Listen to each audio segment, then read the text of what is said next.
રાજુલા શહેરમાં બની hit and રનની ઘટના। રાજુલા પોલીસ સ્ટેશન પાસે અકસ્માત સર્જાયો। ફોર વ્હીલર કાર ચાલકે કાબુ ગુમાવતા સર્જી દીધો અકસ્માત।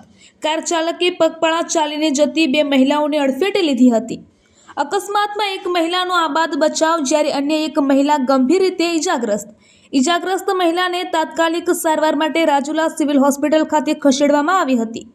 હોસ્પિટલ ખાતે ફરજ બજાવતા તબીબે મૃત જાહેર કર્યા। સમગ્ર ઘટના સીસીટીવી કેમેરામાં થઈ કેદ। આ ઘટના પગલે લોકોના ટોળેટોળા એકઠા થયા। અકસ્માતની ઘટનાને લઈ હૃદયદ્રાવક દ્રશ્યો સર્જાયા। Rajula police four wheeler car ચાલકને પકડી પાડવા તજવીજ હાથ ધરી। મૃતક મહિલાનું નામ દયાબેન સુરેશભાઈ વરુ। રિપોર્ટર સરફરાઝ ખોખર, વિશપડી, અમરેલી। દેશ અને દુનિયાના સમાચાર જોવા માટે અમારી ચેનલ વાત્સલ્યમ સમાચારને સબસ્ક્રાઇબ કરો અને બેલ આઇકોન પર ક્લિક કરો, જેથી આપને રોજે રોજની તમામ અપડેટ મળતી રહે। સાથે જ અમારા ફેસબુક અને ઇન્સ્ટાગ્રામ પેજને ફોલો કરો।